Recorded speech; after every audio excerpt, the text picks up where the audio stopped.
YouTube. Good evening, Facebook. Welcome to Veterans Breakfast Club, Greatest Generation. For Thursday, August 7th, we're going to let everybody in, share some music. Thanks for being here. We have a very interesting story to bring you tonight.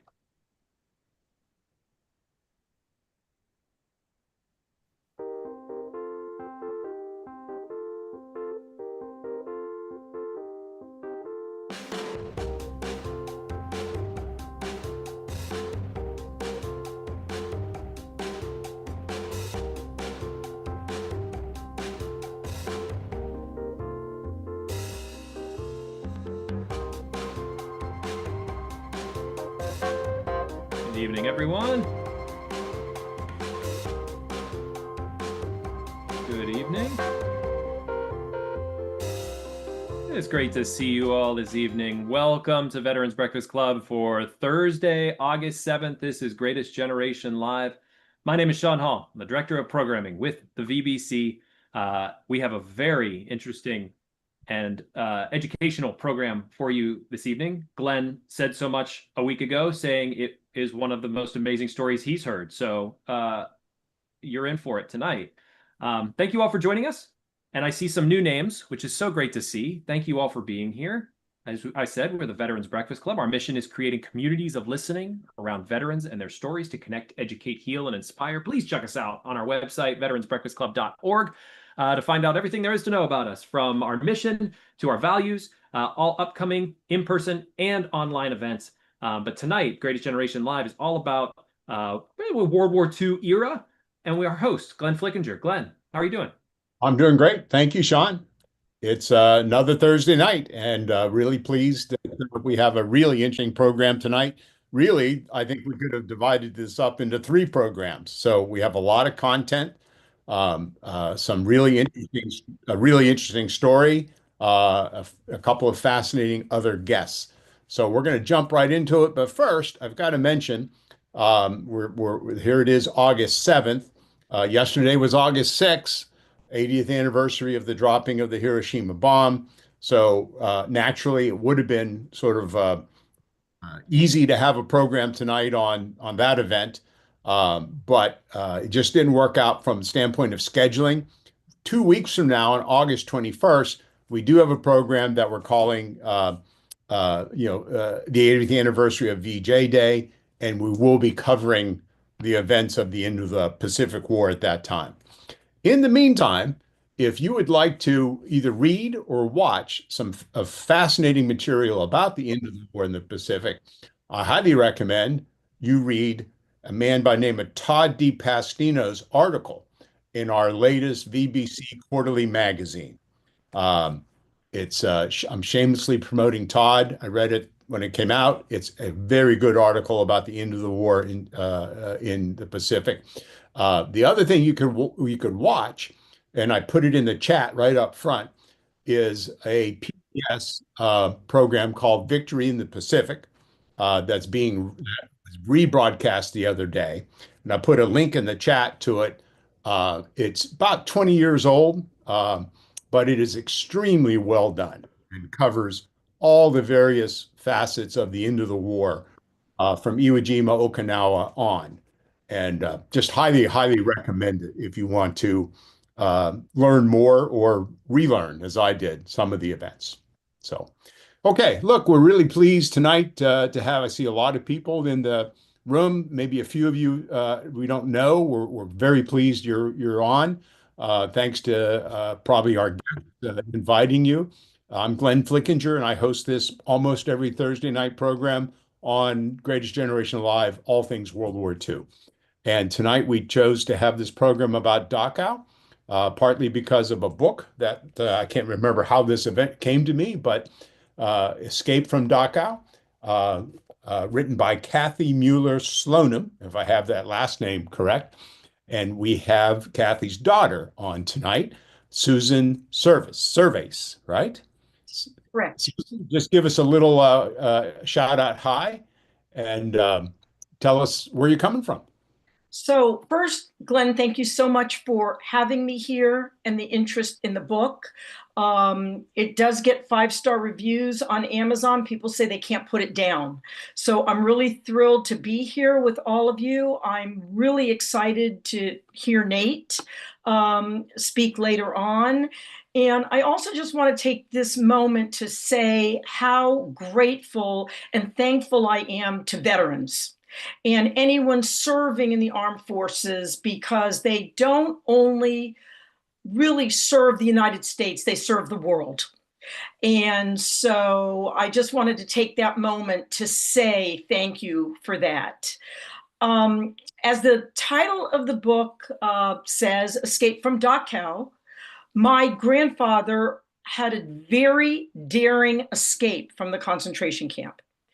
But before I get into that, one of the things that I think is really important to mention is that he, my family, and the Jewish people in general were very loyal and committed to German society. They were lawyers and doctors and business leaders and contributors in the arts and music. And I think that that was one of the problems for my grandfather when others were leaving Germany. My grandfather was a hero, a World War I hero for Germany. And my grandmother and her sisters volunteered for the German Red Cross. He refused to take the blinders off to see what was happening around him.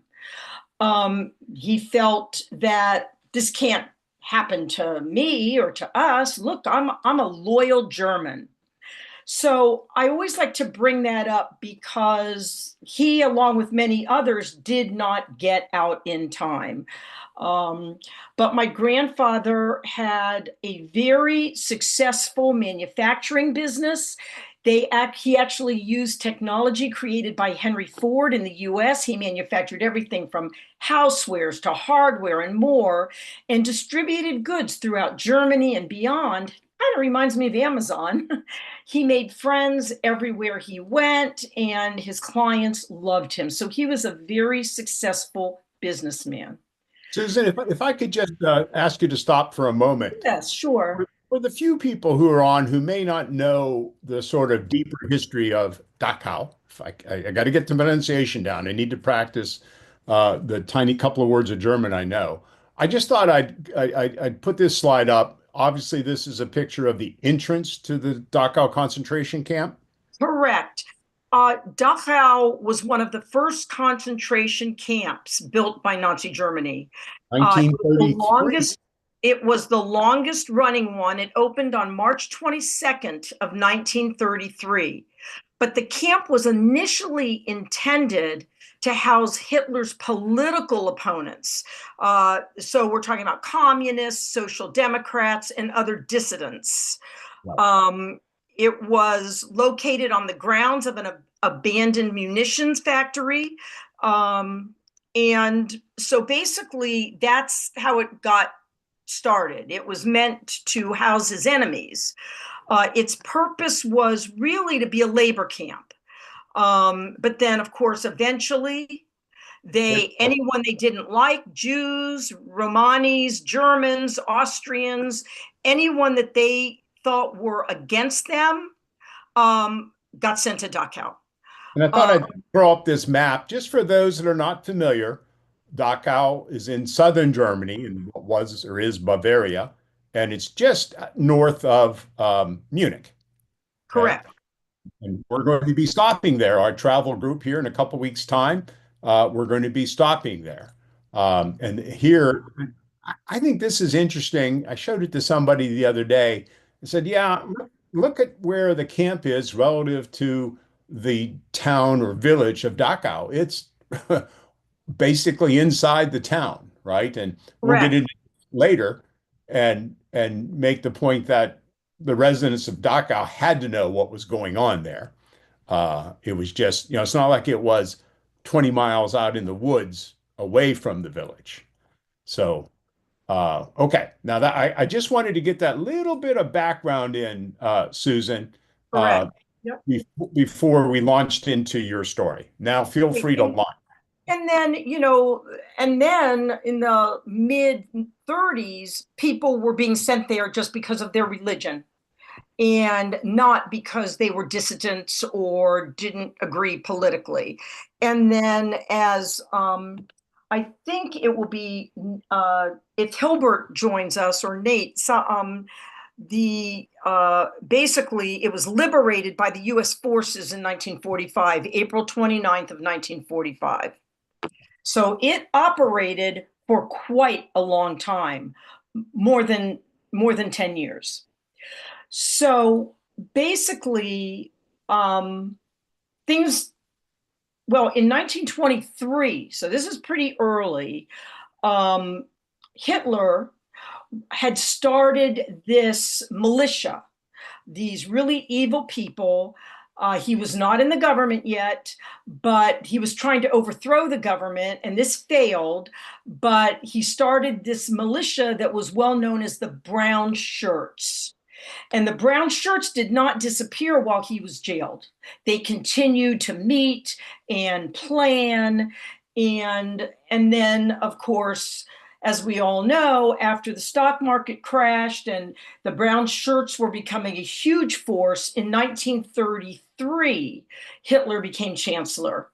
At that point, many Jews started leaving Germany because they were being harassed, their businesses were being targeted, their schools were being targeted, and many were leaving. But once again, my grandfather just couldn't believe that a loyal German citizen and a war hero was at risk. Move forward 3 years in there's my grandfather and my grandmother. This is the year they were married. Yes, 1923. Just to repeat this again, your grandfather served with high distinction in the German army in World War I. He did. That is correct. In 1936, my mom, Kathe, was thrown out of her public school because Jews were no longer allowed to attend the public school. And the Brown Shirts now roamed the streets, beating innocent Jews, putting swastikas on businesses and homes. And in 1937, they took my grandfather's business, his car, his home, everything. But at this point, America had closed its doors to more Jewish immigrants. So Jews were desperately trying to go elsewhere, Argentina, Israel, many other countries that would let them in. And at this point, Susan, reinforce for us how successful not only your grandfather's business was, but your grandmother's sort of side business. So my grandmother was a seamstress, and she created designs from, magazines that were coming from America. And she had a very, very successful business, and she was really well loved, and she worked. And in that day, that wasn't as popular, but people would come to her for all kinds of repairs, or fix this, fix that, or make me a dress for this event. And I will tell you that my Barbie dolls had the best clothes out there because my grandmother was making tweed suits for my Barbie dolls. But that's, of course, many years later. And they're in what was the home city? Where were they living at that time? My grandmother was born and raised in Kreilsheim. She was introduced to my grandfather, who was born and raised in Stuttgart. And when they got married, they moved to Stuttgart, and that's where my mom was born and raised, in Stuttgart. Your grandfather is an incredibly well-known entrepreneur, business owner in Stuttgart. He is, and even around Germany, because he manufactured so many different items that were exported to different areas of Germany and even outside of Germany. So he was very well known. He had wonderful clients. They loved him. And as you will see in the book, some of them were very helpful. Yeah. So as we move forward, Kristallnacht occurs. And that was November 9th of 1938, when they burned down all the homes of the Jewish people. They burned down all the synagogues, and they broke the glass windows and doors of any businesses, which is where the name Kristallnacht comes from, the night of the broken glass. And the next day, on November 10th, they burst into my grandparents' home and dragged my grandfather off to Dachau. And this is where this daring escape was conceived and planned. But before it's one of those things that he's taken away, and my grandmother, of course, was in amazing fear, took my mom to this Catholic church. The Sisters of St. Joseph and other Catholic churches were amazing in hiding Jewish children. And they would teach these children some of the liturgy and the prayers, and the Nazis would come in, line the children up, question them, and then, leave. So my mom was hidden and saved by the Sisters of St. Joseph. And in fact, the head of the Sisters of St. Joseph, a few years later was sent to Auschwitz and was executed. Mm-hmm. And how long did your mother stay with? But pardon? How long did your mother stay with the sisters? It was well, she had been sent there for camp the summer before for safety, and then on Kristallnacht, my grandmother brought her back, and that was probably a year altogether, but like 2 months after Kristallnacht. So they really did save these children, and so I want to make sure to mention that. So as the destruction so what you see here on this screen is a weekly newspaper that was published in Stuttgart. And I have the original of this newspaper. And if you look at the left column, second person, that is my grandfather. That's right. They published the photos of the citizens of Stuttgart that were kidnapped and taken away. And this came out every week. And there's my grandfather's picture right there. Were there women that were taken away? Well, yes, the answer is yes. And I don't know who they are. And I want to say one thing that's very important. My grandparents and my mom never spoke a word of what happened to them. Never spoke a word. I did not find out any of this until I was in my early 20s.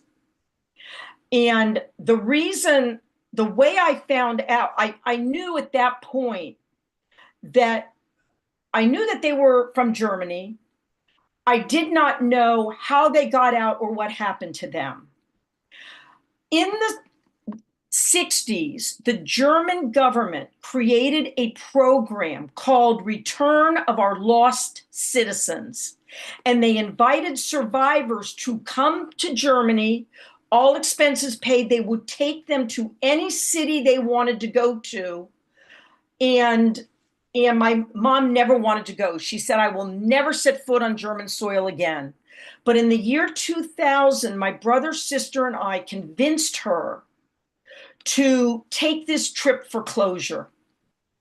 And so she wrote to the mayor of Stuttgart and said, I will come if I can bring they were allowed to bring one person with them.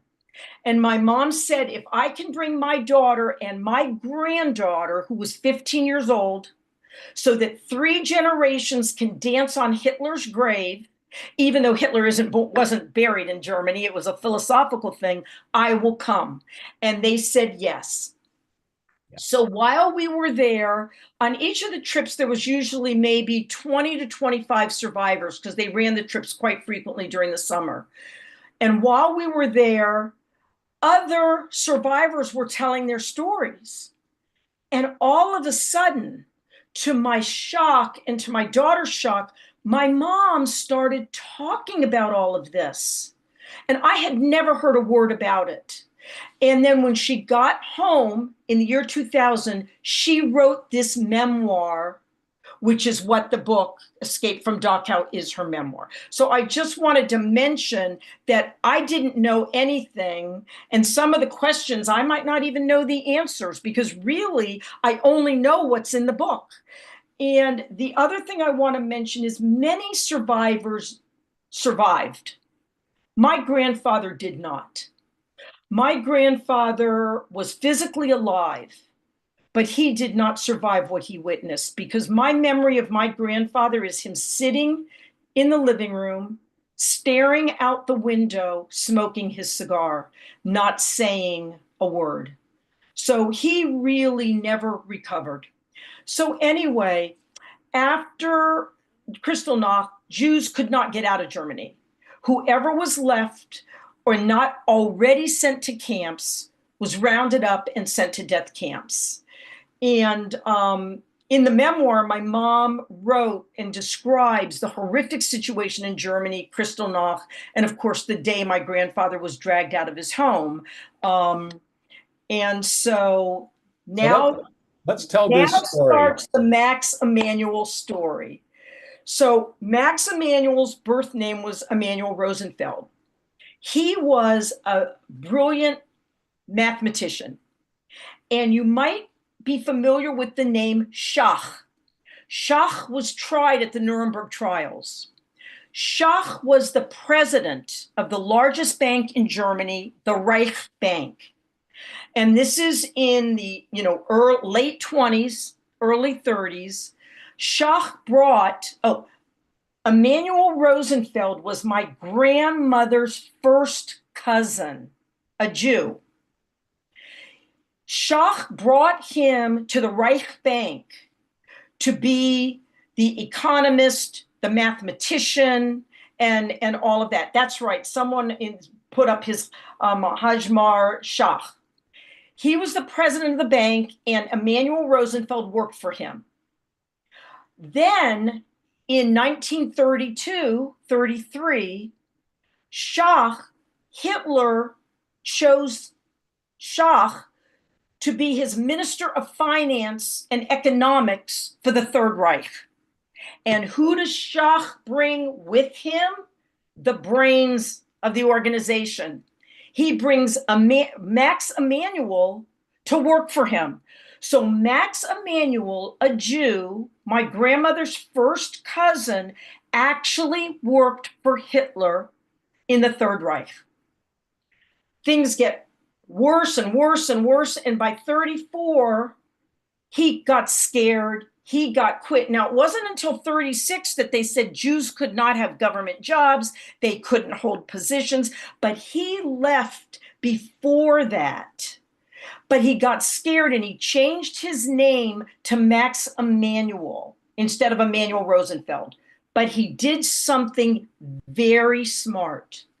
He had identification papers in a leather binder that identified him as a government official for the Third Reich. And even though he went into hiding in Berlin, he kept those papers hidden, but he kept them. And when he finds out that your grandfather is now a prisoner at Dachau, what does he do? So what happened was he applied to come to America. No one was getting into America at that point. But, well, to answer your question, Grandpa is taken to Dachau. And word gets out through the family that is in America already, and they get in touch with Max Emanuel, and they say, "You've got to get him out. You're our last hope. You have to get him out. Now think about this, and this is a story about one's willingness to risk their own life to save the life of someone else, which veterans do all the time. People on this call will understand that because that's what you do. But a couple days before the call, he gets a visa to go to the United States. How did he get that? He knew where all the German money was. He knew where the banks were hiding money. He knew what banks around the world that Hitler was sending money to hide money. So he was probably the only one at that point that got a visa to go to America, and he gets this call. You've got to get Adolf. Oh, by the way, my grandfather's name was Adolf. It was a very popular name in Germany at the time. You have got to get Adolf Mueller out of Dachau. So you can imagine he's ready to leave Germany, and he's being asked to save his cousin-in-law from the clutches of the Nazis and certain death. So he makes this excruciating choice to go to Dachau. He makes the choice to, in the middle of the night, to drive the 500 kilometers from Berlin to Dachau to get my grandfather out of Dachau. How on earth does he do this? Well, first of all, you have to understand two things. There were checkpoints every, 10, 15, 20 miles, there were checkpoints. This is happening in the middle of the night from like 11 p.m. till 5, 4 in the morning, whenever. Who is working the checkpoints at that hour? Young Nazi soldiers who are probably afraid if they do anything wrong, they're going to be taken in the backfield and shot. So the book describes how he got through these checkpoints, and it is unbelievable. Nervous, sweating, but yet they say, "What is your business here?" It's official business. And he hands these papers out the window. They don't even open the papers. They see that he is a government official and they wave him through. Now, think about this. If they had opened those papers, what is the name on the papers? It's not Max Emanuel. It's Rosenfeld. It's his given name, but no one bothered to check. So he got to Dachau. And he stopped half a dozen times. And if I could just relate this from in the book, every time he stops in the book, you're like, they're going to get him this time. They're going to get him this time. Somebody's going to have the sense to open up this little notebook and see that it's expired. It's a different name. None of them open it. None of them open it. And he just breezes through then these stops. He gets to Dachau at whatever, 5 o'clock in the morning, goes through those very gates that we showed earlier. And what happens when he's at Dachau? What does he do? So the guards outside the gates, "What is your business? What are you doing here?" And he says, "This is official business. I am here for this Adolf Mueller. You must bring him to me." And they probably thought he was going to be shot in the backfield. So they bring him in, and he's waiting with these Nazi soldiers. I mean, it's just unbelievable. And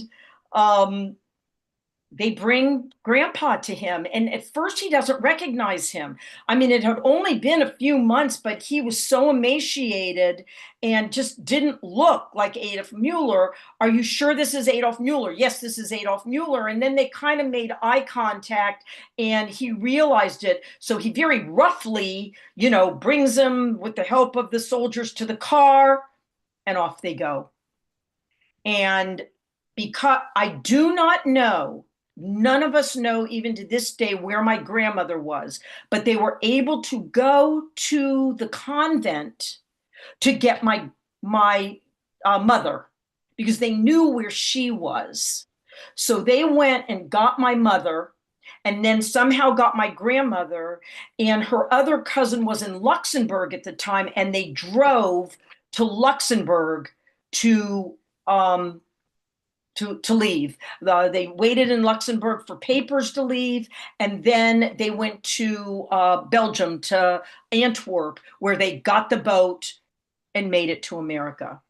So let's just pause for a second. And again, if you read the book, which I highly recommend, um, and if I had the capability and the money and the moxie, I'd be the executive producer on the movie, because as you read the book and read what happens on this journey, you could just see it in front of you, right? These young Nazi soldiers looking at the cover of this sort of passport looking thing, I imagine. Yes. And all he says is, official Nazi, I'm an official Nazi person. And then that's it. They let him go. He gets to the camp, and as Susan said, basically he bluffs his way into the camp and bluffs his way to get Adolf Mueller in front of him and out of the camp. And all of this is done in the sense that this is a man who has papers to leave Nazi Germany. He does this knowing that at any stop and in Dachau, he could have been arrested and turned around and put in Dachau. Absolutely. Absolutely. That is the thing that, I mean, I always ask myself the question, would I have done that? I mean, you never know until you're in the situation. I would hope my answer would be yes, but it's just amazing that he didn't give it much thought. He just said, yes, I have to do this. I've got these papers to leave this horrible place and get to America, but I have to do this. I've said it a couple of times in the lead up to this program. As I've read a lot about the war, obviously, this has got to be one of the top most courageous acts I've ever read about in World War II, to potentially sacrifice yourself in that manner for, as you put it, your cousin-in-law. Yeah. Amazing. Yeah. So let's pause and see what kind of questions there might be in the chat or questions online that anybody would like to pose to Susan. Seems to me most things have been answered in the chat, but there's a lot of good information in the chat. So anybody looking to just read some stuff, please check that out. Colin and Greg, thank you for your contributions. And Zoom user, thank you for the story. But if you have any questions here, please feel free to wave your hand in front of the camera, Rich. And I just want to check all the windows here. Keep waving if you have a. I see Paul Kensinger. Yep. That's Rich. Yeah. Rich. Yeah. I unmuted him. Okay. Thank you. Thank you. Oh, these accounts are just so horrific. I'm a clinical psychologist, and I do a lot of research on combat trauma. People can never, ever, ever be the same. And the very vast majority of veterans I see and consult, they can't talk about their experience. Yeah. So the other point is that when you talk about so many were taken by surprise, the eminent psychiatrist, Sigmund Freud, had no clue until the last moment. I mean, this is the preeminent psychiatrist, the same psychoanalyst, had no clue. So that obviously was very, very common. That's my comment, reaction. Yeah. Thank you, Rich. Is Debbie Stuber? Is she on the program? I couldn't find her. Yes, she is. I asked her to unmute. She's waving her hand. And Susan, you waved your hand as well. Debbie, we'll go with you first, and then Susan, you had a question. Go ahead, Debbie. I didn't have a question, but you asked if I was on the call. I'm a child of. Yeah, Go ahead. I just wanted to recognize you, Debbie. Thank you, Glenn. On the program before, and do I have it right? Is it your parents are Holocaust survivors? Yes, they are, and they're 96 and 97, and we'll be celebrating their 75th wedding anniversary a week from today. Wow, 75 years. My Lord. That's Wow. can we join the party? Yeah, my grandfather was threatened to be sent to Dachau. Luckily, he did not, but eventually he was murdered in Auschwitz. Ah. And your parents were in which camp? My parents are not concentration camp survivors. They were hidden children in France. Ah, okay. But three of my grandparents and an uncle and various other relatives were murdered in Auschwitz. Yeah, my grandfather's sister, her husband, and their children went to Auschwitz and disappeared. So they did not get out. You brought up when you said the age of your parents, I wanted to just mention that my mom passed in 2023 at 94 years old. And that's when we published the book. She absolutely did not want the book published till she passed. Oh, wow. And at first, we never understood that. But now I do, because I have done close to 40 podcasts. I was on BBC, ABC, NBC. My mom could not have done that, to go over the story over and over again. So once we published it and I started getting so many requests to talk about it, I finally understood why my mom didn't want it published. So it was published 20 years after she wrote it. You know, it's interesting because my parents, I've spoken to over 4,000 people at this point, and my parents join us every single time via Q&A virtual. That's nice. So, yeah, Really I'm very awesome. fortunate. Yeah. Thank you for inviting me to speak, Glenn. Yeah, our pleasure. And was there someone else that had a comment or question? Susan. Susan, please. Yes, it's not about Dachau, but it is about, this is very interesting, and I'm sure you might not know about this, but Mr. Mont Blanc, who made the pens, the famous Mont Blanc pens that are so expensive, he was in a concentration camp. He was from France. And when Hitler found out that he had Mr. Mont Blanc in a camp, he said, "I'll get you out of the camp if you design a pen for all of my SS people to wear. If any of you have a Mont Blanc pen," this is so outrageous, Mr. Mont Blanc at the very top of the pen is a Jewish star.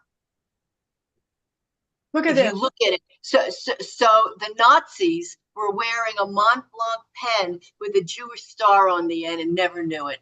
Oh my God, I love that story. Yeah, and he let him out. He let him out because he designed these pens, but little did they know they were wearing Jewish stars. Is that not the most amazing thing? That is amazing. I love that. Thank you for sharing that. Wow. God bless your family, Susan. God bless yours, Debbie. Thank you so much. I want to also mention how Dewar's alcohol was involved. I have a lot of my grandparents' things because when they lost their home, they went into a mixed building and all of their possessions were moved into the top floor of this mixed building. So it wasn't set on fire or destroyed. My grandmother's brother was already in the United States. He had a very successful liquor store and he bought a lot of scotch from Dewar's and other places. And he had a great relationship with the distributors of Dewar's. So when they were taken to, when my grandfather was taken, friends, neighbors, non-Jews had boxed up all of their things. And her brother Julius, who was in New York, contacted his friends at Dewar's and said, "You bring a lot of liquor into Germany from Scotland, but also from England. Would it be possible when the truck is empty to stop in Stuttgart at this address, load the things into the truck and drive it to the docks in Belgium at Antwerp?" They actually did it. They loaded, because they loved my Uncle Julius. They loved him, and he bought a lot of scotch. They loaded it up, filled the front end of the truck with boxes of scotch, which they gave out to any, when they were ever stopped at a checkpoint or whatever, they were giving them scotch. They got their possessions out of the country. And Susan, to finish the story of your grandparents and your mother, they do make it to the United States. They do make it to the United States. Yes, they do. And Max also makes it to the United States. Yes. So Max ended up, and I'm not sure the details of how that happened, but he ended up in New York, and he was working for the U.S. government as an economic advisor of some sort. And he worked for the U.S. government until he passed away. He was 61 years old when he passed away. So yes, Max Emanuel did also make it to the United States. Yeah. And your grandparents and your mother settle in what part of the States? And well, they settled in Albany, New York, because that's where my grandmother's brother was that had the liquor business. So they settled in Albany, New York. Always knew there was a good reason I like Dewar's Scotch. Now I know. Yeah, exactly. Yes, they really came through in that regard. Okay, unless there's any other questions or comments about Susan's story in the book Escape from Dachau, I just highly recommend it. Like Susan said, I mean, it's not a big, heavy book, obviously, but you start reading it, it's like reading, watching a movie as you read it. And I think I read it in the course of a day or day and a half. Just highly recommend the book. We'll move on to the next guest that we have. And let me, thank Susan. Susan, well, please. I want to thank you so much. I really appreciate having this opportunity. Thank you. And please stay on for the rest of the program. I will. See what comments you might have. Scott, we have Scott Masters with us, our great friend up in Toronto, Canada. And Scott is going to introduce our next guest. Scott, the floor is yours. Thanks very much, Glenn. And Susan, thank you. That was a fantastic story. Really enjoyed listening to that. Fantastic. I'm really honored tonight to be able to introduce Nate Leipciger. And Sean, is he unmuted as yet? Yes. Okay, so Nate, really good to see you, and thank you for being here this evening. I know we've got a considerable audience here. Very much looking forward to hearing your story. I thought I would give a really quick introduction to Nate to begin. I've known him for over 10 years. He has spoken with my students. We have visited him in his home. He's a really well-known Holocaust speaker in Canada, a well-known educator. He's co-founder of the Toronto Holocaust Center, as it happens.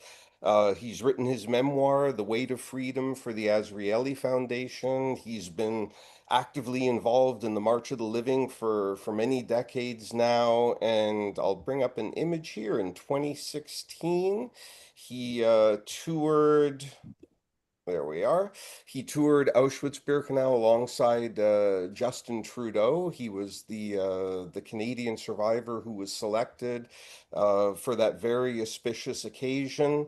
And he's just absolutely a fantastic guy. Nate was born in Chorzów, Poland. Nate, I hope you got my pronunciation correct there. That's okay. In 1928. Shortly after the German invasion, his family was moved into the Sosnowiec ghetto, where they would spend the first 3 or so years of the war. And I wanted to bring up a picture of Nate's parents. I think this is their engagement photo, as I recall, Nate. Yes, cool. And an absolutely fantastic photo of Nate's mother. The family was deported to Auschwitz-Birkenau in 1943. Nate's mother and sister were murdered there. This is a photo of Nate's sister, and it's an unusual photo. You certainly can notice the yellow star. Nate, I believe this photo was taken when she was in the ghetto, correct? Yes, and it was sent to There's I think there's there's an echo. I don't think we can fix that.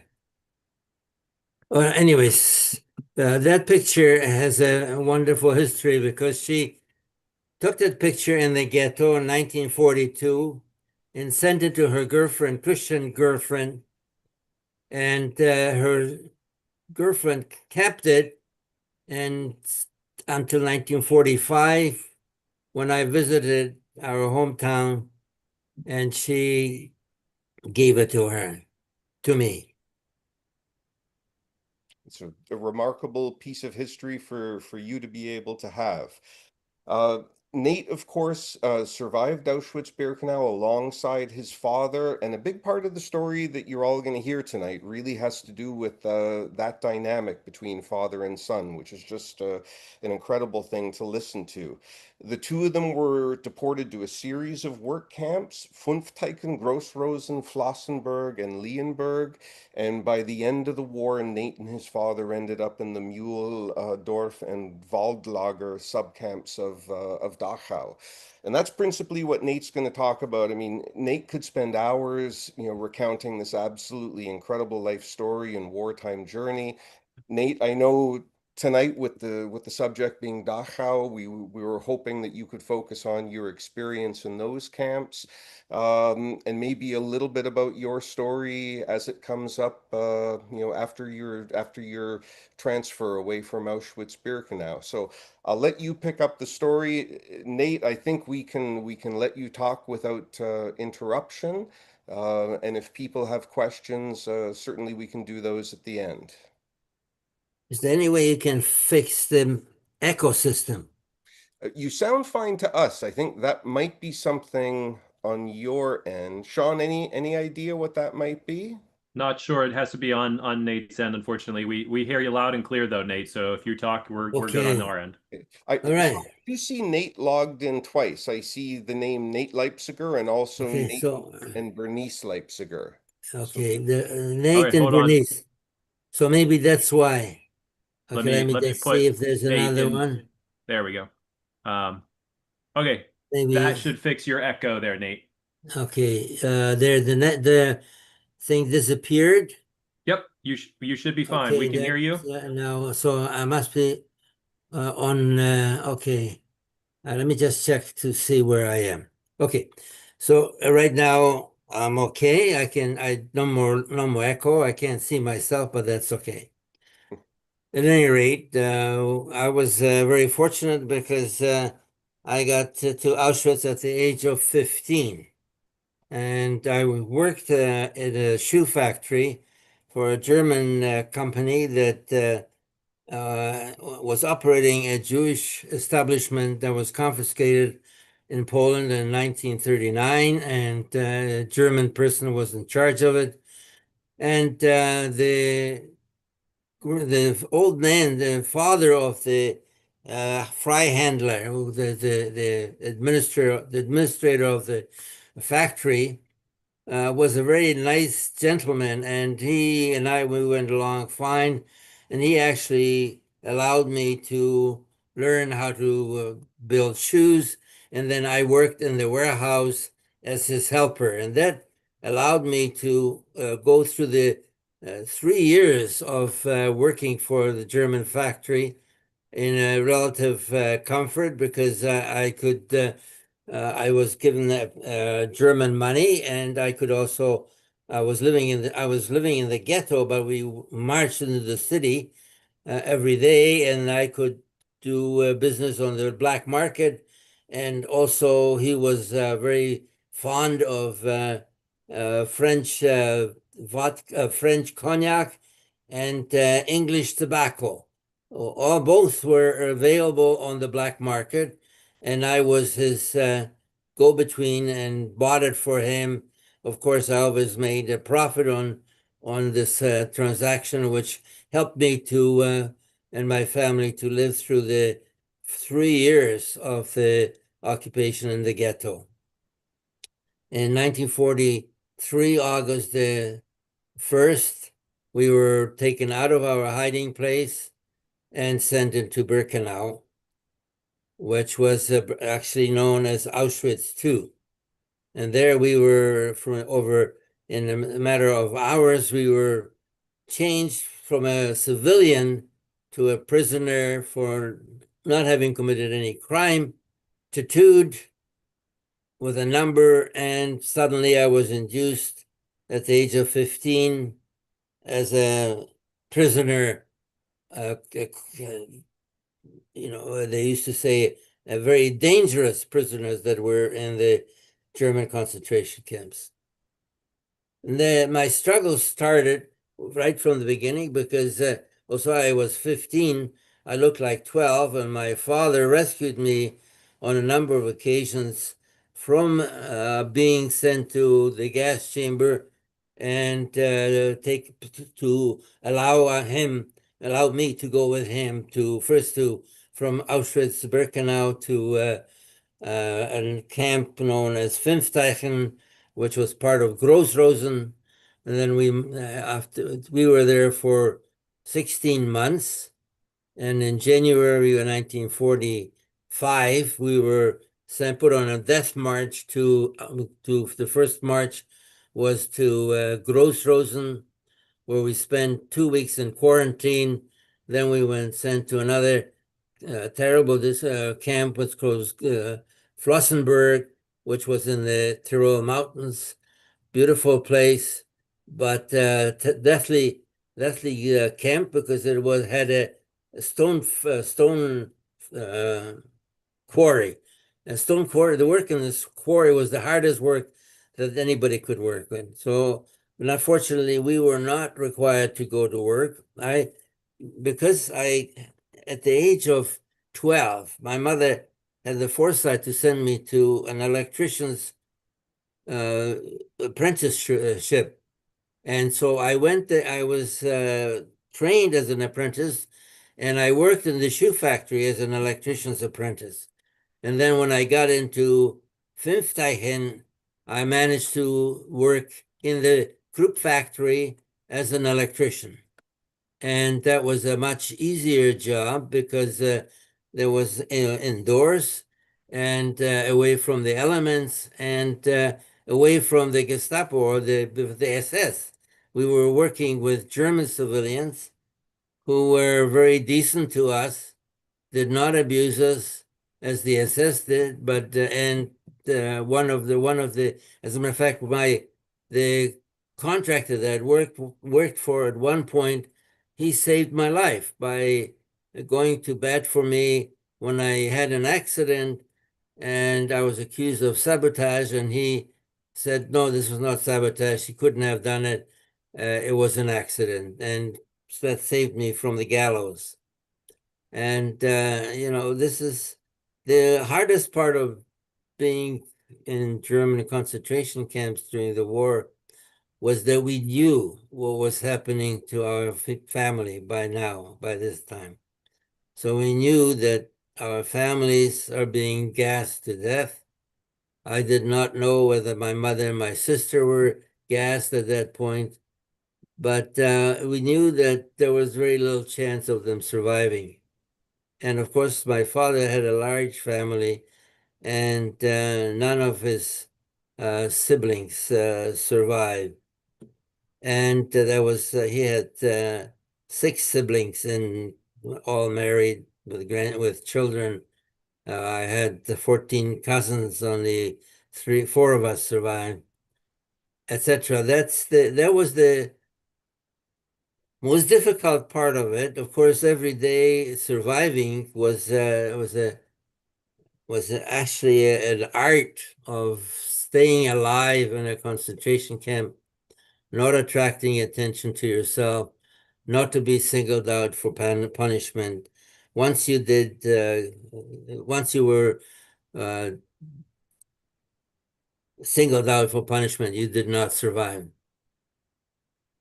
And in 1940, it was in April 1945, we ended up in a camp called Leonberg, which is only a few miles from Stuttgart, which is the story of our previous speaker. And it was very interesting because I was there only about maybe 50 kilometers from Stuttgart. And then typhus fever broke out in this camp, and they sent us to Dachau to be dealt with because they did not have facilities to deal with sick people. So they sent us to Dachau to be, I guess, finished off. But we never got to Dachau because Dachau, by that time, that was actually a small camp. Only had, I don't know, 15,000 student prisoners, whereas Birkenau had 100,000 prisoners. And most of the other camps that I was in were much smaller as well. There were about 5 to 6,000 prisoners. So Dachau was large because it had 15,000, but we never got there. We were sent to Mildorf on Inn, and there we were put in front of a set of barracks that were hospital barracks with the windows open and beautiful white sheets on the beds. And they said, anybody who feels feverish or sickly, please report, and we will put you into the hospital, and you'll join the people as soon as you get well. Of course, the next morning, those who could were forced to go to the forest and bury all the ones that registered as being sick. They were shot in the forest, and that was the end of that. I was ready to say that I was sick because by that time I already had diarrhea for a number of months, and I must have been exposed to typhus fever already, and I was ready to say, okay, I'm going to go in the hospital. My father said, no, you're well, you're not going there. And then we were transferred to the last camp, which was the Waldlager 5, which was on the operation of the company TOD, TODD. And that they were building a Messerschmitt factory in the forest under concrete, like on the concrete arch. And I couldn't work. I was too weak. They asked me to carry a bag of cement, and I collapsed under it. So they kicked me out, and I was working in a kitchen, not inside the kitchen, but outside the kitchen, going on to farms and collecting weeds for to feed the prisoners. And that's how I survived the next month. And in May the 2nd, 1945, the doors suddenly opened in our infirmary, and the prisoner said, "The Americans are here, we're free." Of course, we didn't believe it. We thought that was maybe a trick for us to come out, but it was the truth, and we were liberated. Of course, I contracted typhus fever right after, but I was now in a German convent, which was a hospital, a maternity hospital, and I was nursed by a German sister nun to health because there was nothing except aspirin, and she looked after me by applying compresses all day long and putting my body on a water bottle on a water bed so that my internal organs didn't get damaged. And she nursed me back to health. So there's the story. Nazis are trying to murder you, and there's a German person that saves your lives. And so here I am, and this is my book is now available in the United States and Canada and Amazon. and on what other uh, Amazon and the other line. Anyways, online, and it's both in written and audiobook. Those who are interested in it may obtain a copy of it. And I go into a lot of detail because I was, at 15 when you in a concentration camp with hardened prisoners, not necessarily criminals, but people who have been incarcerated for a number of years, you become a sex victim of the older prisoners. And, I never told my father about it because he would have murdered whoever was responsible for abusing me. But we survived, and we're here. I'm 97 years old. I'm here to tell the story.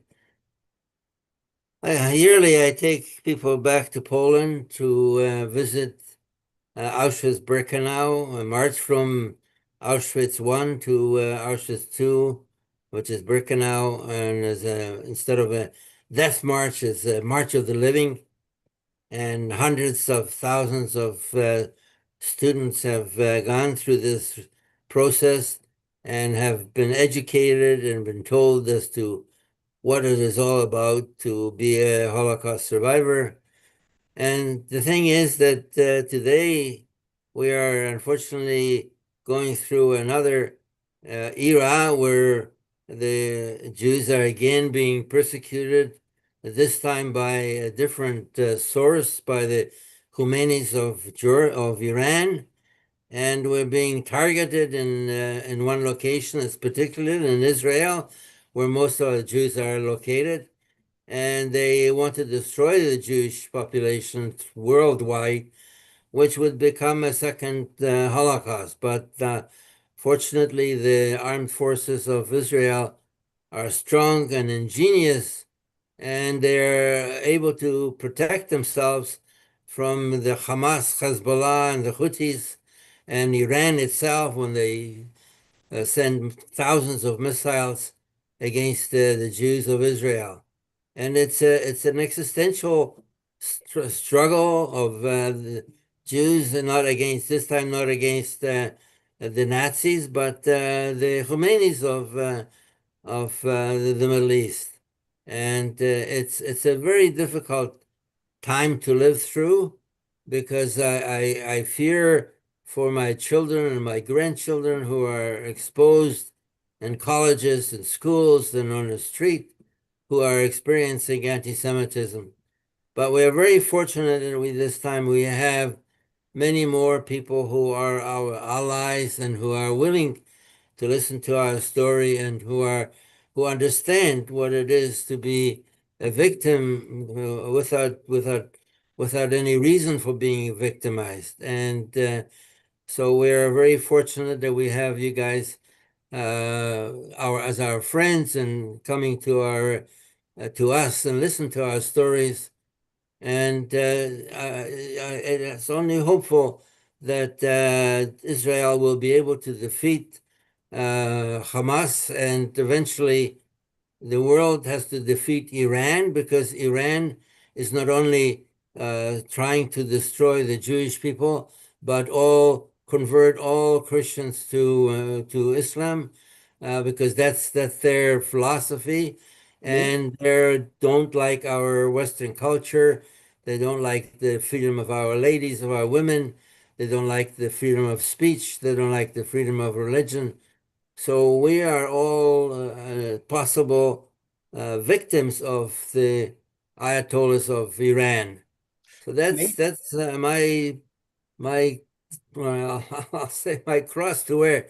I wear because I have to fight in order to make the world aware that of the dangers, and how imminent and how possible it is that we could all become victims if we are not smart enough or vigilant enough and educate ourselves as to really what is happening in the world and stay connected and stay hold Absolutely, hands Nate. as we Nate, go forward. Nate, I wanted to make sure you could hear me there. There's lots of great questions coming up in the chat. We really appreciate your words. And Bernice, it's very nice to see you there as well. I'm not sure if you can see all of us on your screen, but this is Scott talking here. So, Nate, I have a couple of students who are in the room tonight, even though they happen to be on their summer vacation. And one of my students was doing a little bit of reading about your story, and he had a question that he wanted to ask you. So I'm going to ask him to unmute. His name is Kai, and he is a really, really good kid. And Kai, do you want to go ahead and ask Mr. Leipciger the question you had? Yes. Mr. Leipciger, I want to thank you for taking the time to speak with us today. Well, first of all, my question for you was, during your time in the camps, did you ever experience Allied bombing raids? The Allied, sorry? Did you ever experience Allied bombing raids while you were in the camps, sir? Did you experience Allied bombing raids? Yes, of course we did. Yeah, in 1945, of course, we were in Germany. We were bombarded daily by especially the American forces in Germany. Came over. They would fly over our camp and bomb the adjoining facilities, which were a Messerschmitt factory, but and they couldn't get to it, so they bombed the entry road to it. But they flew over our camp, and they did not a single live bullet hit our camp. And of course, when we were in Breslau, near Breslau, in Krupp factory, we were subject to the high elevation bombing from the Soviets, and they were flying at 20,000 feet, and they were not very accurate. The only thing they managed to hit was they break the windows in the factory, which were quickly repaired, but their accuracy was not as good as the Americans, who flew jets. Not jets, but I don't know what aircraft they used, but they came down low, and they were using gunners. The gunners were using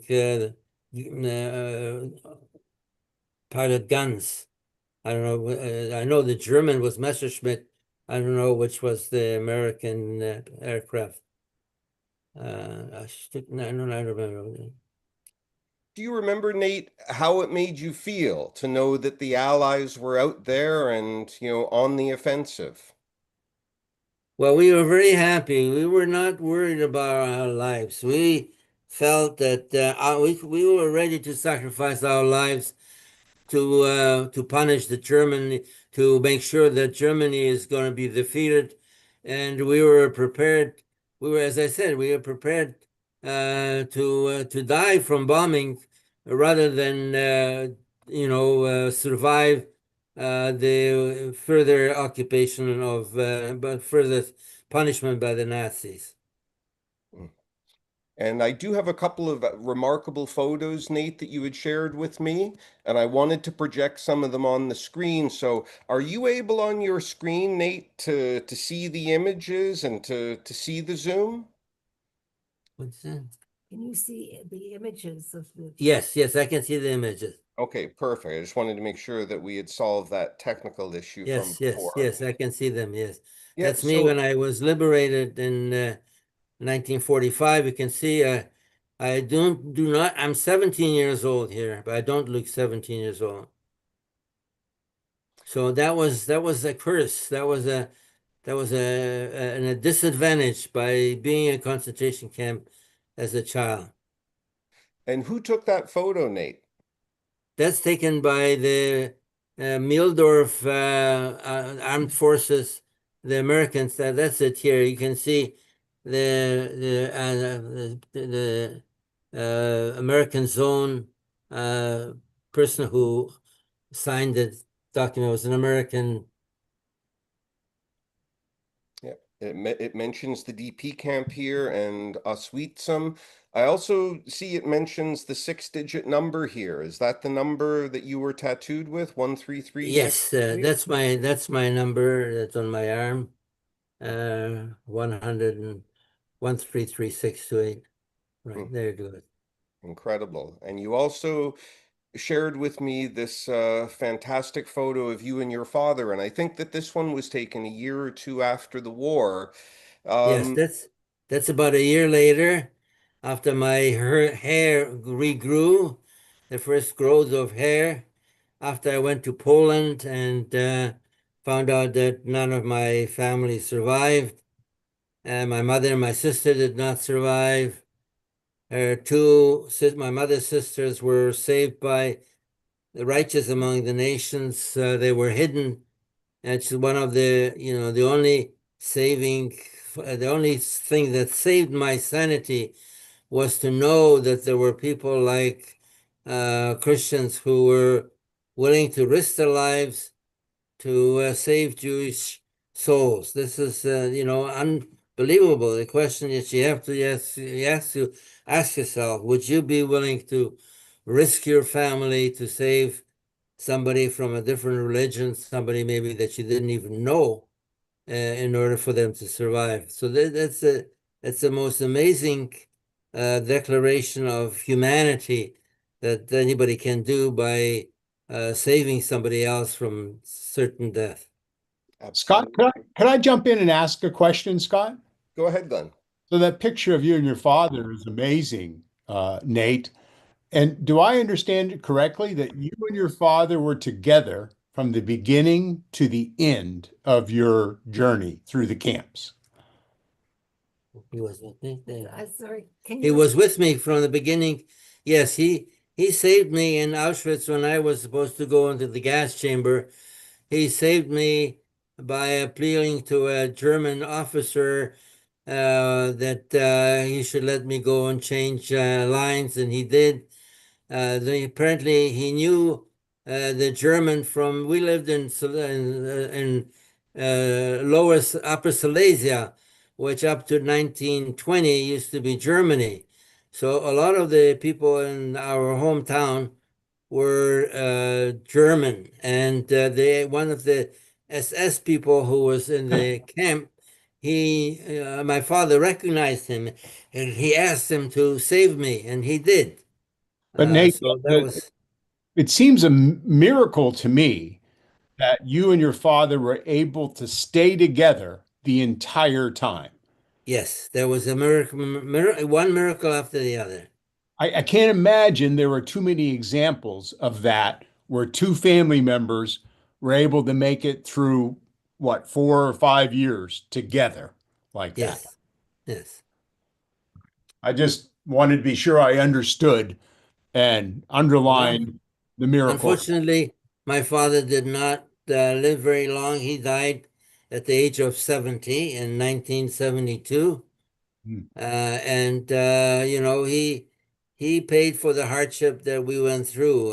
My body was maybe more flexible than his, and I'm lucky that I must have inherited good genes, because now here I am at 97 years old, and I'm still mobile. I'm still drive, and I have no problem with mobility. So I'm very, very lucky. So maybe that's one of the advantages of having young genes. Was you notice that when I was 17, looked like 12. So maybe my physiological age is younger than my actual age. Yeah, it's a miracle in itself. Your memory is amazing, and we appreciate very much you being on to tell us this story. Scott, it's 8:15. I don't want to. We could spend a lot more time with Nate, but I'd like to get Hilbert involved in this since he kind of closes the story, if you will, with his experience. Are you okay with that? Absolutely. I have one sort of transitional question I'd like to ask Nate, which I think will help to set up Hilbert quite well. Nate, a few moments ago when you were talking about your liberation by American soldiers, You covered that pretty quickly. I was wondering if you could maybe share a more specific memory that you might have from those first American soldiers you saw. I know you have a story of one soldier who had a camera. Well, if the when they opened up the gate, and I came to the gate of the camp, I saw a personnel carrier and a tank standing at the gate, and this was already May the 2nd. Remember, there's 7 days before the end of the war. And the Americans were in the neighboring town, and they weren't going to go into the forest where we were. And we were starving, and we were dying. Uh, and a prisoner from an adjoining camp, was a prisoner of war camp for Soviets, escaped from the camp, grabbed the motorcycle, and went to get the American soldiers. They were very reluctant to go into the forest because they thought that this was a booby trap, and they didn't want to expose themselves. But they were persuaded, and they sent the two vehicles, and they opened up the gate, and there they were holding our commandant and one other assessment prison, and they were standing on top of the personnel carrier, and they were actually defending them from us, who would have torn them to pieces, but they were defending them as their prisoners of war. And of course, that's the way we got to know who the Americans are, who wouldn't allow us to get at the prisoners that they had, though, that we really hated, because they really committed a huge mass murder. And then, the Americans put us into a convent. They went into town, and they brought the people from the town to go and visit the death camp that we were in, and to see what was the situation there. And they looked after us very, very well. The only thing that they did not do is they didn't administer penicillin, which they had already, but they would not administer to the civilian population, and we were considered civilian, being prisoners, liberated. Now we were civilian. So I was in hospital after typhus fever. I had to recover for 6 weeks. I could hardly move. I was so weak. I was skin and bones. And the Sister Josephine was looking after me. And then my father went to the farmers, and he was begging for, the only thing I could hold down was egg yolk. And the doctor said that's the only thing they should give me is egg yolk mixed with sugar. So the only thing that I could digest, that didn't go through me without any digestion. And so he went to the German farmers, and they were very sympathetic. They were saying, "Look, I didn't have anything to do with it. There's nothing that I did. They told us that you were terrible criminals, that you were murderers. We had no idea that you were Jews, and that you were just being persecuted for no reason but about your religion and your nationality." And we made friends with some of the farmers, and we stayed in Bamberg, and then we moved from Fünftachen to Bamberg. No, I'm sorry, from Mildorf on Nîmes. We moved from Mildorf to Bamberg, and then before I went to Poland myself, I left my father in Germany, and I moved by myself, because he was at that time he was 43 years old, and he was military age. He was in the Polish army. He was a cavalryman, and the Soviets were recruiting people who were coming from Germany. They said, "Well, you had a holiday, so now you got to come and fight." And they were sending them to the Pacific Front with Japan, and they were grabbing people. So our friend said, don't you go, send your son. At that time I was 18 years, 17 years old. I made myself 2 years younger to be 15 so that I shouldn't be eligible for draft, and I didn't look like 17 anyways. So I went to Poland as a 15-year-old boy and looking for a family. Was a very excruciating trip in itself, which a lot of danger, a lot of crossing different borders, crossing into communist Soviet and Soviet-occupied Poland, having difficulties to get out back into through Czechoslovakia back into Germany because they wouldn't. The Soviets let you in, but they wouldn't let you out. So And Nate, that's another story. So and then you come out of Germany concentration camp, and then you listen to your family's stories who were shipped to Siberia, and they come back from Siberia. A lot of people were died in mines and punishment and hunger and frostbites, and it was real hardship. yeah, and Nate, I want to introduce Hilbert in a moment so we can hear another part of the story. One really, really quick question. I know that there was an American soldier who took a photograph of you right after liberation. You talked about taking off your shirt so he could take a picture of you.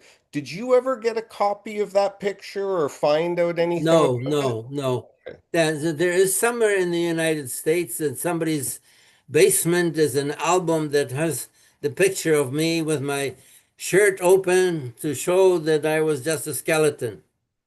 Hmm. And that's exactly the kind of thing that Hilbert would have seen. I wanted you to mention that really quickly, Nate, because there are some pretty knowledgeable people in this Zoom room tonight, and I'm willing to bet that there are one or two of them that might be able to help with that. So I'll follow up on that in a moment. But Glenn, do you want to go ahead and introduce Hilbert, or did you want me to do that?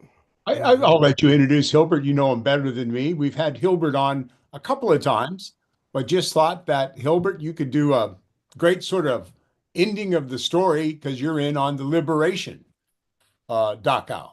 Scott? Absolutely. So, Sean, is Hilbert all unmuted and ready to go? Perfect. So Hilbert Margol, he's been on VBC. I think this is his third visit now. We've been really lucky to hear the story of this American liberator, 102 years old, joining us from the Atlanta area. Hilbert was in the 42nd Division. And Nate, he was right there, liberating you guys in the way you were talking about. So Hilbert, maybe you could give a brief overview of what you encountered when you went into Dachau? Certainly. Hopefully you can hear me. Can you hear me okay? Yep, you are good. Okay.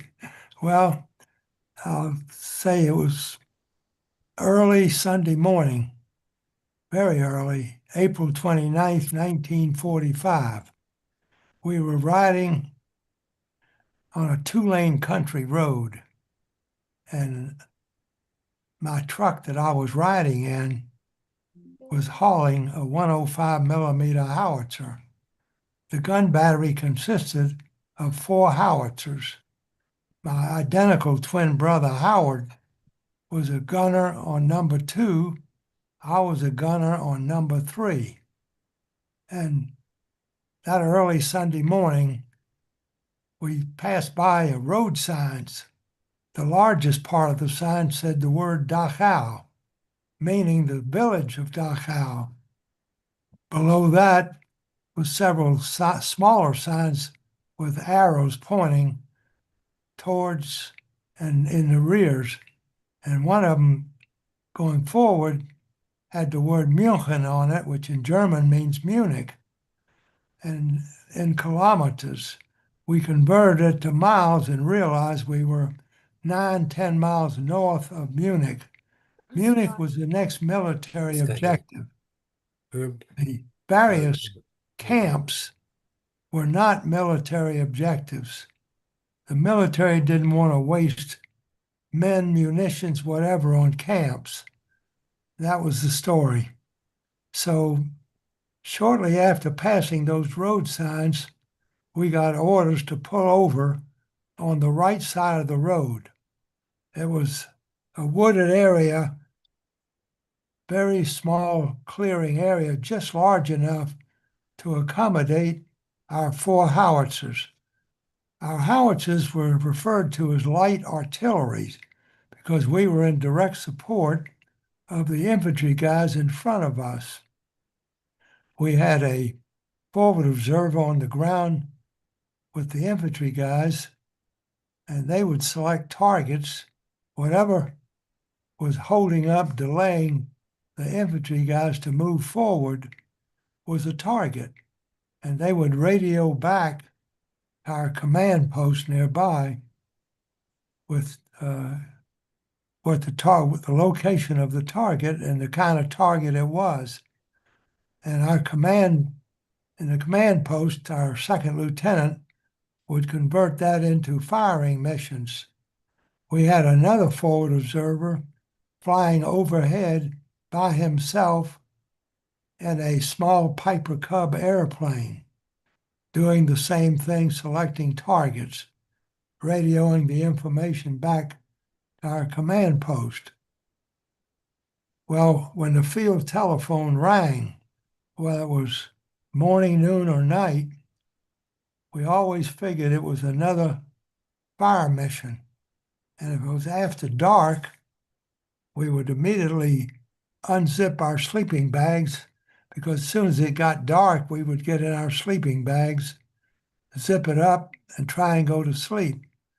But whenever that field telephone rang, the soldier that was on guard duty 24/7 would answer the phone and then tell us it's fire mission. And we could get them anytime, morning, noon, or night. We were always in our sleeping bags when it got dark,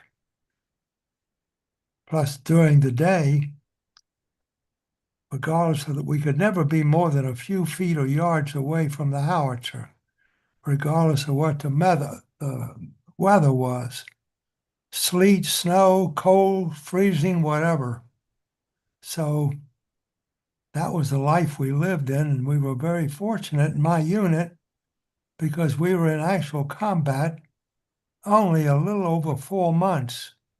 But during that 4-month period, that was the situation that we lived in. And so we set up our howitzers, started firing towards Munich, and everybody smelled a very strong odor. One of our Jeep drivers came by and said, in the woods on the left side of the road, there must be a chemical factory in there producing this very strong odor. My brother Howard was close by. He came over to me and he said, no, the odor reminds him when the 2 of us were children, our mother used to go to a meat market, buy a freshly killed chicken, take it home, hold it over the gas flame of the stove in the kitchen in order to burn off any remaining pin feathers. In so doing, it would burn some of the skin and the fat of the chicken. He said that's the odor that it reminds him of. So I asked my gun sergeant, Tom Rogers, from a suburb of Philadelphia, Pennsylvania, permission for Howard and I to go over there and see if we could determine the source of the odor. He could have said no, but he said, okay, go ahead, but don't stay long because we don't know how long we're going to stay in that position before we move towards Munich. So we went through the woods, only took us about 10 minutes. Then we saw a large open area. First thing we saw was a line of railroad boxcars. And we crawled over between 2 boxcars, and on the boxcar on our immediate right, the door was open, as well as 4 or 5 more boxcars where the sliding doors were open. This particular one on our immediate right was the only one that had a deceased prisoner's legs hanging out of the boxcar. A couple of weeks earlier, we had liberated a small Brownie box camera. The only film we had was what was in the camera when we found it. But we took a picture of that boxcar because it was different than the others. And inside the boxcar, all the prisoners were deceased, stacked in there like sardines. We didn't understand what we were seeing. We didn't know why they were like that. Same thing in the other boxcars. Then we noticed some soldiers going into a nearby two-story building. In the middle of the building was a gate. We saw the other soldiers going through that gate. So we followed them.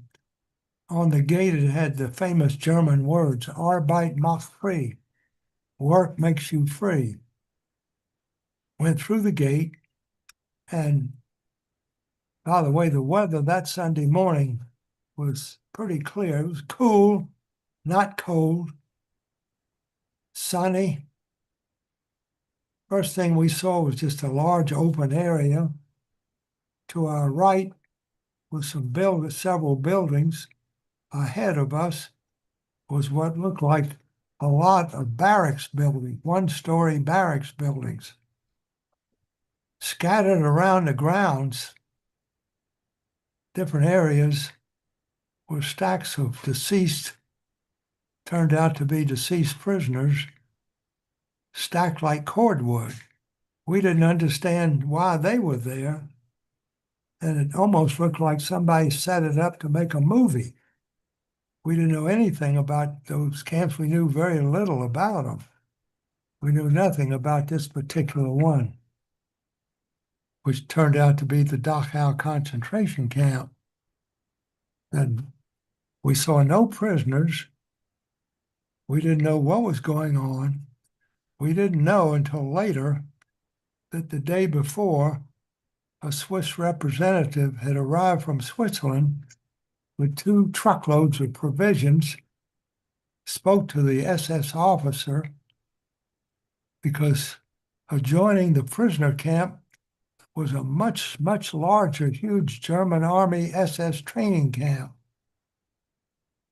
He spoke to the SS officer in charge, told him the American Army was coming close and he could stay and fight against overwhelming odds, or he could agree to a peaceful surrender of the camp the next day.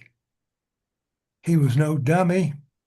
He said, okay, he'll arrange for the surrender of both camps the next day. He'll take his SS officers, all except one junior lieutenant, to stay there with a white flag for the surrender ceremony.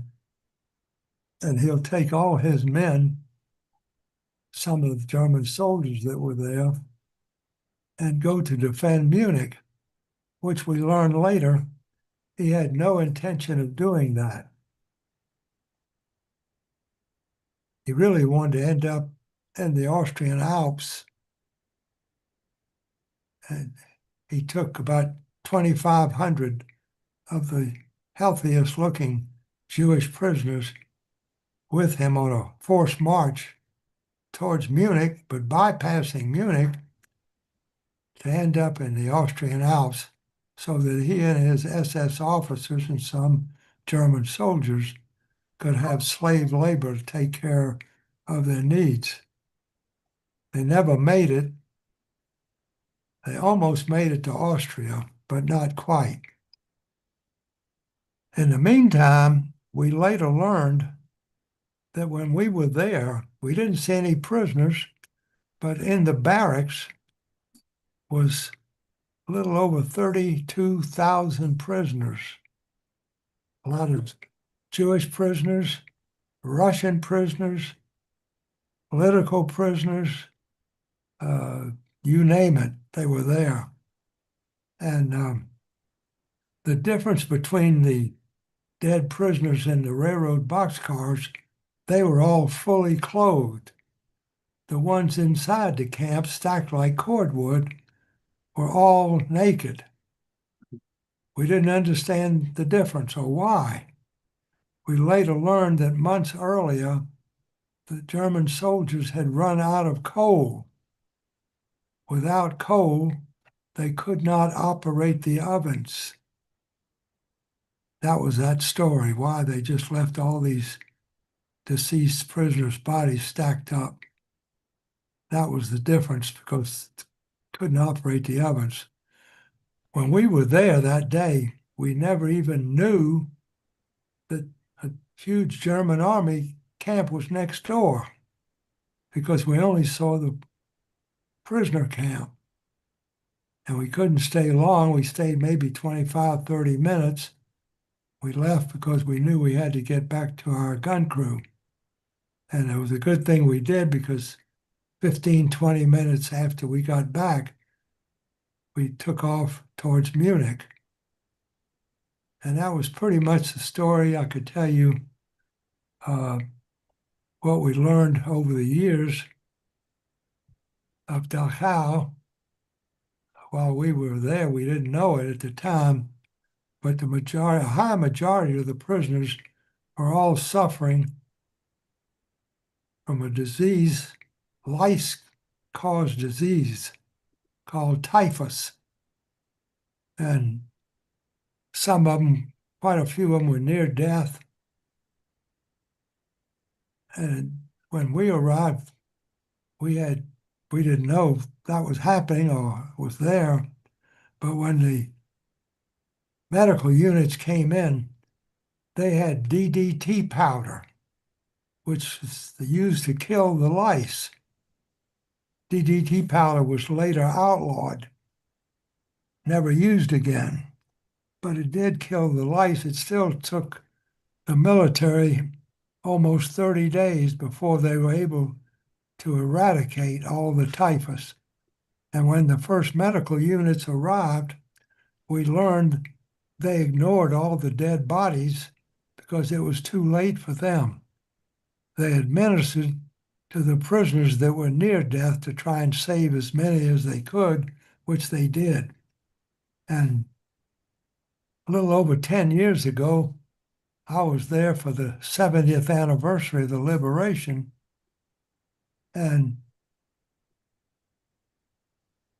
we learned a lot at that time as well. And I was able to talk to a number of survivors, and I asked each one of them, where were they at? It was the same question I asked every one of them. Where were you at? What were you doing early Sunday morning, April 29th, 1945? I got different answers, but very similar answers from most of them. There was one lady in particular. It's a Sunday morning. They had 3 small pavilions there that's still there today. One was Protestant, the second one was Catholic, the third one was Jewish. And it just so happened on the 70th anniversary, they had attached a very, very large tent to each one of those pavilions. So that's where we went that Sunday morning, into the Jewish pavilion for services. And it was a light rain that we enjoyed every day we were there, 5, 6 days. But they insisted on me getting in a wheelchair when I got off the bus, brought us from Munich, because the ground was muddy and a lot of mud piles, so forth. My son, who was with me on the trip, pushed me into that large tent, had one aisle down the middle, seats on both sides. All the seats were full, so he just left me in the aisle sitting in my wheelchair. And they had different speakers, and when it was over, the speakers tried to get out first, but people sitting in the seats, they also wanted to get out. So it was stop and go. So suddenly I'm sitting there in my wheelchair and I look to my right and this woman is standing alongside me. I looked up and I recognized her as one of the speakers who spoke in English. She was Chancellor of Germany. I touched her on the elbow and thanked her for her remarks. And she looked down and I was wearing a cap similar to the one I'm wearing now and saw that I was on the side of that cap, it had the word liberator. So she noticed that and she thanked me for my service. And one thing I noticed about her, Angela Merkel, after we left, they had a luncheon, and she also spoke at that luncheon. But when she left, I followed her through the large, very large windows, and I saw she had one bodyguard walking with her. They got into a black SUV outside. In front of the SUV was a police car. Behind them was another police car. No lights flashing. They just suddenly drove off, and that was it. I couldn't help at the time but compare that when our president visits a foreign country. Everybody in the world knows about it. They see it on TV and so forth with the American flag on them. And everybody knows it's the U.S. president's in that vehicle. Not good security. Hilbert, if I could just jump in, this is Glenn. Your memory is just remarkable, as is Nate's. And we deeply appreciate you being on the program again and relating the story of the liberation of Dachau from your point of view. It's riveting every time I listen to you. And just want to thank you so much for sharing this with our audience tonight. The same with Nate. Nate, thank you so very, very much. Again, it's so miraculous that you're with us still. We hope you stay with us a long time. And your story is miraculous. Susan, thank you so much for your story and the book, your family's story is again riveting. And I think I don't know what relation Max would be to you, but I think Max's act of courage again is one of the most remarkable acts of courage of World War II. And there were obviously millions of acts of courage by lots of people. It's pretty late in terms of what we normally do here. It's 8:43. I do see one person with a hand up. I'm not sure if there's others, but let's take a couple of questions. But if you could please just respect the fact that it's gotten to be 8:43, I'd appreciate it. Who is it? Justin, let me unmute you. Okay. Gentlemen, ladies, my comment is for Hilbert, Nate, and the two Susans. It's so appropriate to have this conversation today on Purple Heart Day. Yes. I have too many friends and relatives who were there in that last few days, and I just noticed today is Purple Heart Day, which is an interesting thing to have this information. Ladies and gentlemen, you did fabulous. I don't have the book, but I will have it tomorrow. Susan, thank you. Thank you. I think Pat Hughes. Yeah, Glenn, I just wanted to show you I have a Mont Blanc pen with the white star on it for everybody to see what it looks like. That's all. That's my only comment. Yeah, thank you. I saw in the chat, I think Colin has one. There were several that had it. That's just a great piece of trivia. That is a fascinating story, Susan. Thank you for relating that. That's one I've never heard before. And by the way, they're not cheap. They're very expensive. So they're not just a piece of crap. They're very, very special. They are. You mean I can't pick one up at Staples with a pack of 25 for $1.99? I don't think so. No. Okay. Susan, I see your hand up.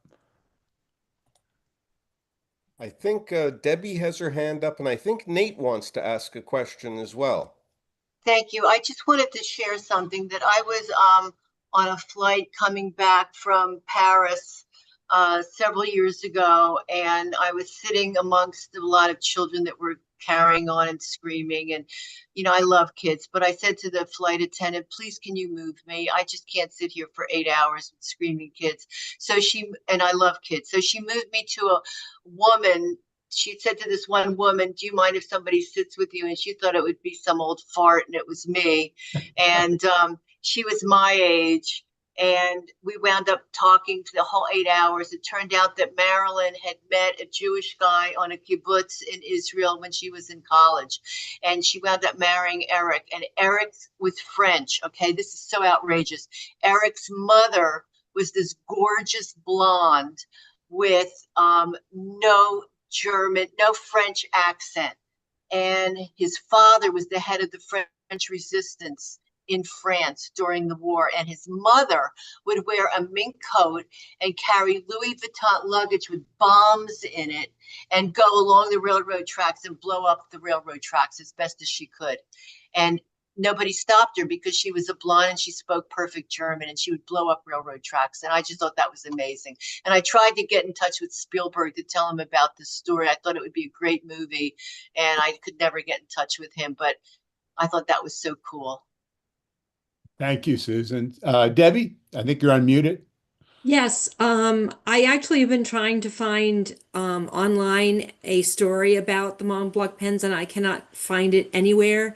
According to AI, it says there really isn't a connection, so I'm curious if there's a link to it, Susan. But my question for Hilbert is, Hilbert, can you hear me? Yes. Okay.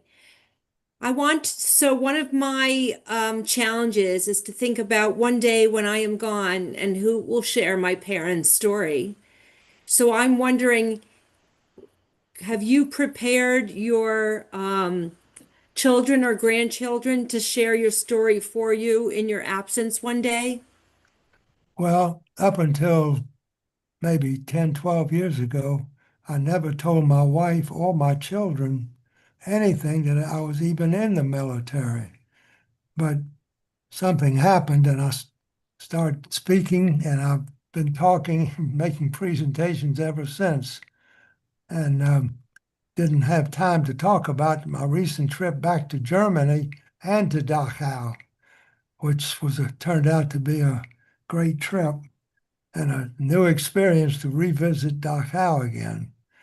But my son started about 7, 8 years ago on his computer. He titled it Stories My Father Never Told Me, and he's compiled on his computer. Right now, he's up to about 300 pages, plus links to different presentations and so forth, and articles in various publications and whatnot, TV, whatnot, and radio over the years, telling all these stories that I continue to do. No book or anything, but that's where it is now. Thank you. Debbie, my friend Doug Servais, who's on here, he's probably turning red right now, but Doug teaches Holocaust. Yes, I know. Yeah, he can share your family story. Yeah. Doug's amazing. No, I make presentations to schools, not so much anymore because a lot of schools don't even talk about it anymore. But churches, synagogues, every organization you can come up with. And I keep doing that because I enjoy doing it. Amazing. Thank you so much, Hilbert. I think, Nate, did you have a comment to make? And let's make this our sort of closing comment. Yes, I'd like to make a closing comment. First of all, I'd like to thank you, thank America for what they're doing for Israel. And, our friends that are helping us now are the new the new righteous among the nation that are helping us to survive. And for that, I thank you all, and God bless you. And God bless America, and Canada too. And thank you very much for doing this. It is very important that the world knows what happened and that we do not forget, because history does repeat itself if you forget. Thank you, and have a good night. Okay, guys. Scott, thank you so very much for all you do for us, bringing Okay. these people to us. And Susan, again, thanks for the upfront story. Nate and Hilbert, all the best to you. And we're signing off, and we'll see everybody next week. Thank you. God bless. God bless everybody. Thank you. Thank you.